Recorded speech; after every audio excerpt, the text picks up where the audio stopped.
warriors, welcome back to my channel. My name is Alejandra. Today warriors, we're having story time. I am going to give you guys an update of what's been going on with me, why I ended up in urgent care twice in a row, what happened when I fainted at urgent care, and just give you guys an update of what's been going on. So last week I woke up and I had a doctor's appointment. Well, my mom had a really early doctor's appointment, and I woke up feeling a little bit tired. And to me, waking up tired is normal, you guys. I wake up tired all the time. So I woke up tired, took my mom to her early doctor's appointment, and while we were in her doctor's appointment, my mom asked me if I was okay, and I said I feel a little bit tired, but it's okay.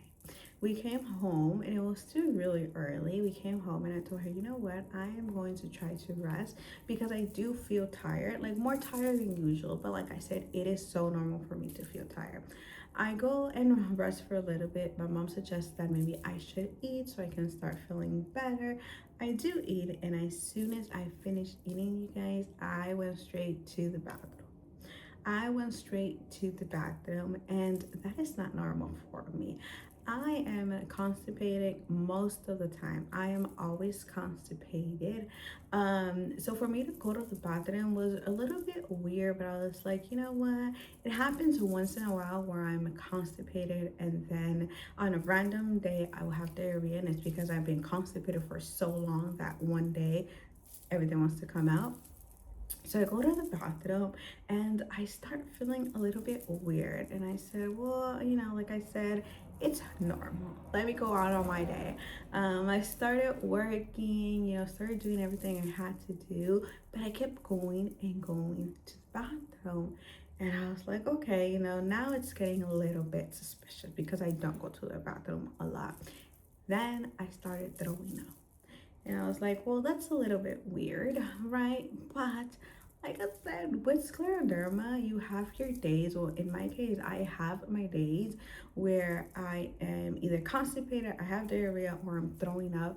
I have a lot of GI problems. So to me, having those days is just normal.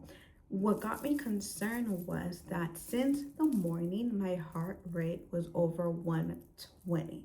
My heart rate was over 120. So I have my Apple Watch and I wear my watch every single day, most of the day. I only take it off to charge.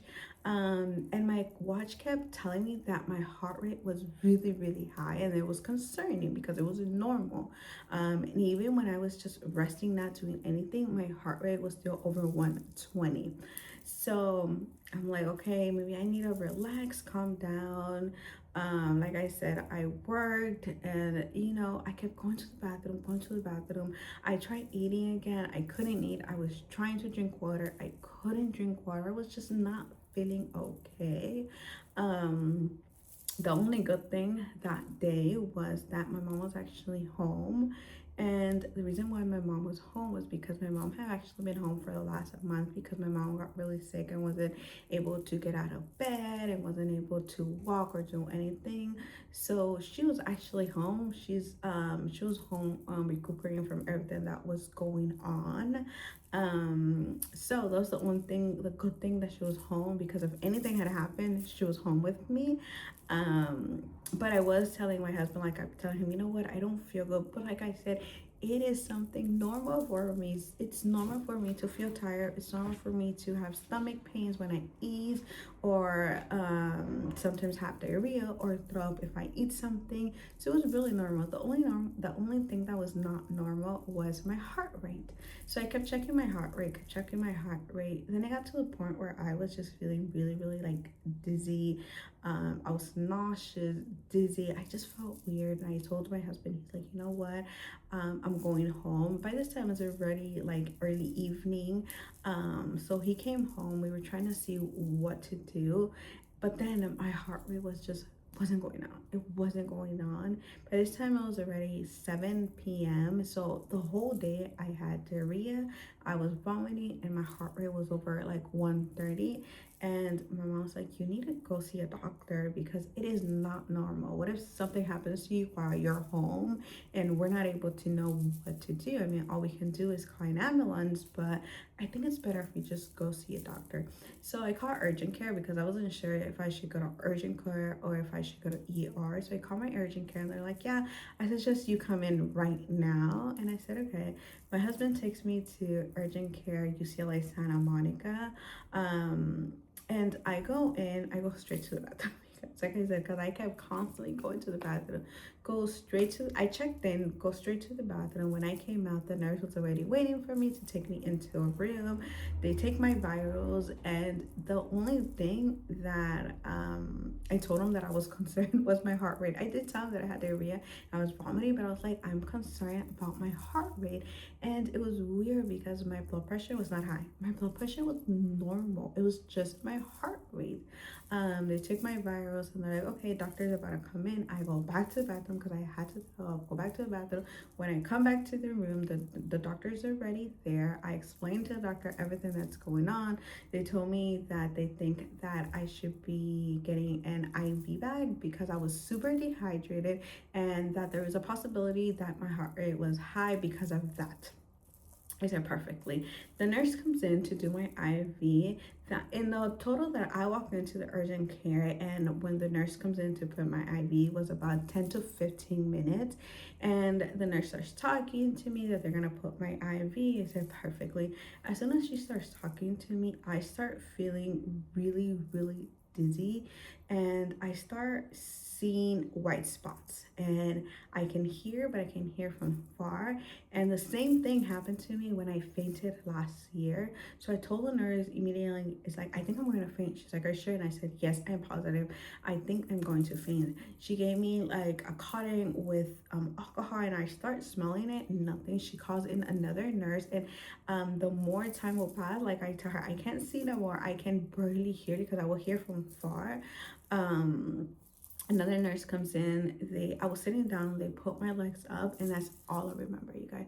That is all I remember that happened. And then when I guess woke up or remember again, I was in a room full of nurses with my doctor. I had an ice bag in my chest and an ice bag behind my head. There was all these people talking to me, asking me questions. The first thing I answered was like, who do you come with? And I said, oh, my husband. I said my husband's name, and I said he's outside. So I was coming back to life. And then, they kept asking me, are you okay? But I was still really nauseous. I was really dizzy. They then transferred me to like a bed to see if it can help me a little bit. And then they told me that they're going to put the IV bag. They were going to try to put the IV bag on me, and if I would have fainted, because apparently all of that took about 20 minutes and I wasn't waking up. I don't know. I don't remember anything. So the nurse said, let me try to put your IV. The doctor said, if you're not able to do, we're going to have to take her to ER in the front. I didn't want to go ER. I was like, it's going to be super full. I'm really comfortable here. Like I said, I was not feeling good. And the wonderful nurse, put it in my IV. And she said, this is going to help you. They did also give me Zofran, was for the nauseous and the vomiting that I was having. And they said, you know what, we are going to continue to check you. Then they tell my husband that he can come in. And when my husband comes in, the nurse goes, your wife fainted. And it took us about 20 minutes for her to fully wake up. And my husband was like, I figured that something happens. I know she wasn't okay. I was surprised that as soon as he walked in, they told him. I thought that they were going, to wait for me to tell him or say it in a different way. But no, doctors went straight to the point. The nurses went straight to the point and said, your wife fainted. It took us 20 minutes. Now we're giving her IV and checking her heart rate. I was there for a couple of hours. Like I said, we were concerned about my heart rate. My heart rate was not going down. It was still over 132, but my blood pressure was normal. After the bag of IV, they gave me sips of water to see if I was able to keep it down. I was.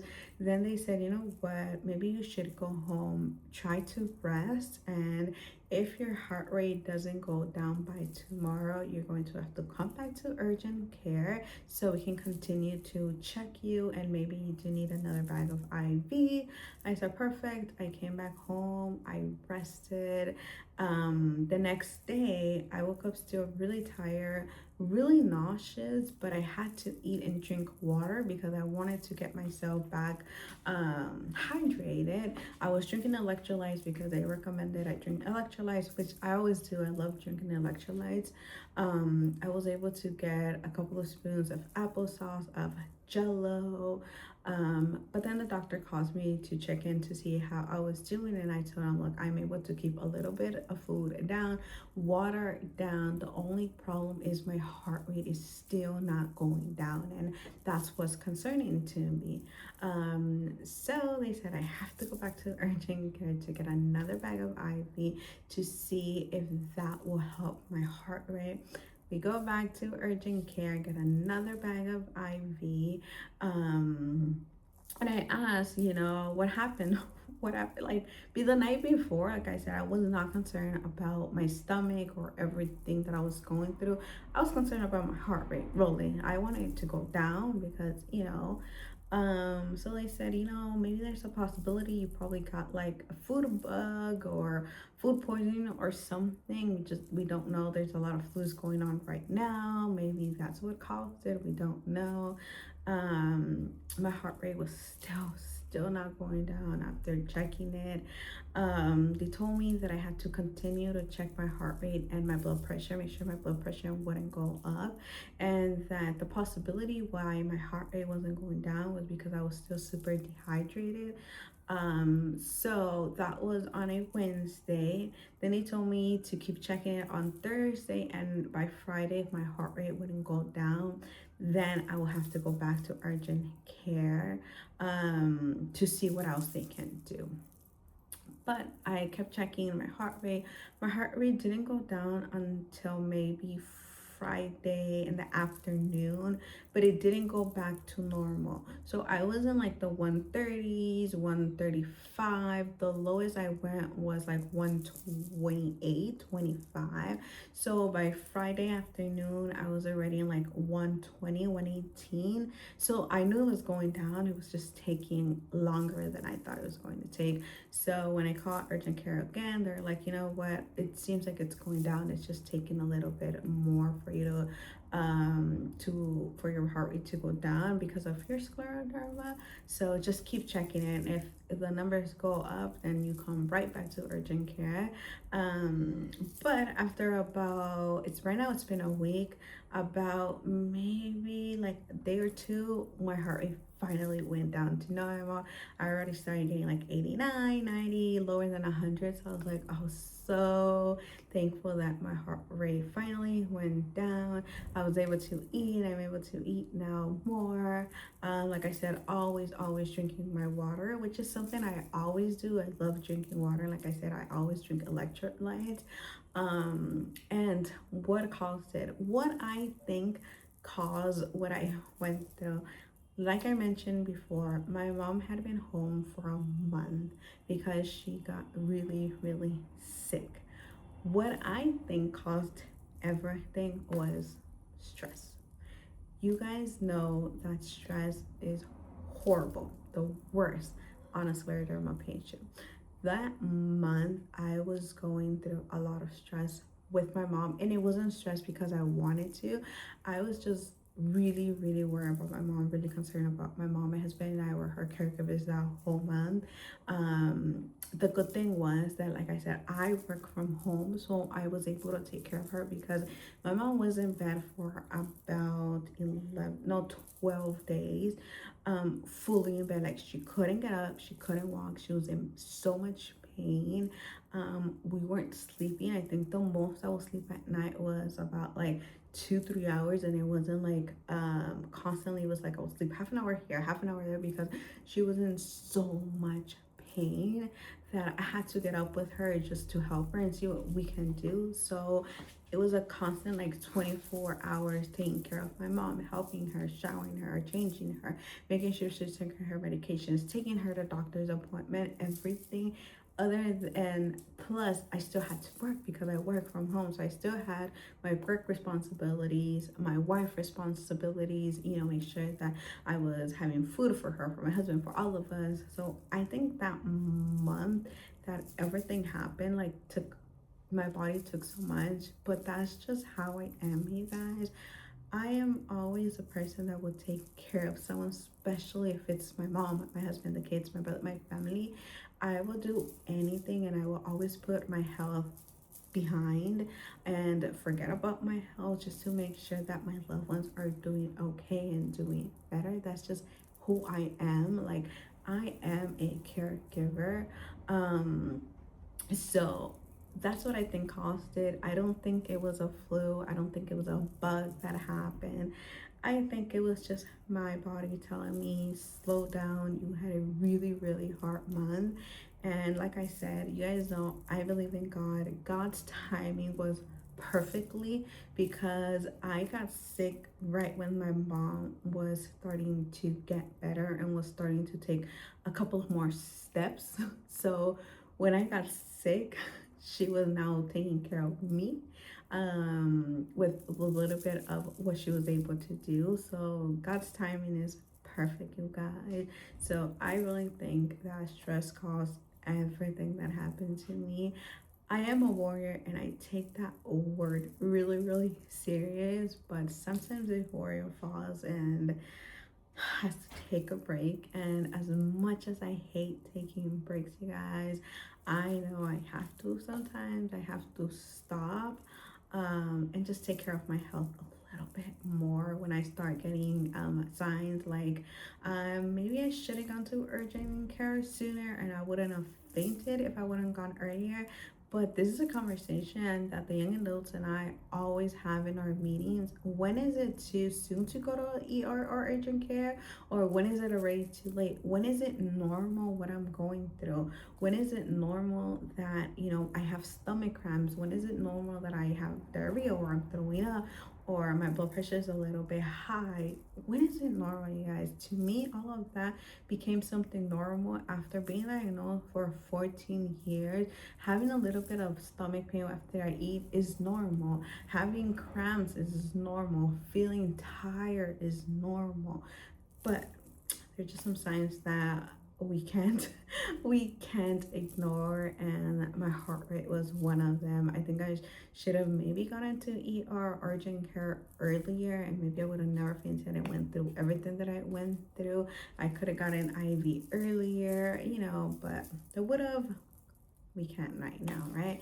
But I am feeling much better. I just wanted to give you guys an update of what's been going on, and also thank everyone that reached out to me when I posted that I was sick. Thank you guys so much for your messages. I read all of them, but until right now, I'm going back, to my normal life, and work is also so busy, you guys. Work is busy. The walk is just around the corner. So, add everything, and, I guess it causes stress. But yeah, now I know I have to just relax a little bit, calm down. My mom is feeling a little bit much better than she was before. So I'm able to calm down a little bit more, rest a little bit more, because those days that she was sick was really, really crazy. So yeah, I just wanted to share with you guys, and thank you guys for all your sweet messages that I received on my social media, on my personal phone. Thank you guys so much. And advice from me that I don't even know if I'll take it, but try to listen to your body a little bit more. And I know it's hard because for me it's really hard to listen to my body and take rest. Like, take time to relax and rest when your life is just so crazy. But I think I need to start doing that a little bit more. I won't promise I'll do it because I don't know if I'll be able to keep my promise, because like I said, I'm a person that goes, and that, you know, loves helping, that loves taking care of people, that is involved in everything. But sometimes I just need to take a break. So yeah, you guys, thank you guys for watching my video. Don't forget to give your like, subscribe down below, leave any comments if you guys want to get to know me more or more about scleroderma. Follow me on Instagram, because right there I share about more of what I'm doing in my day-to-day life. And I'll see you guys next time. Goodbye.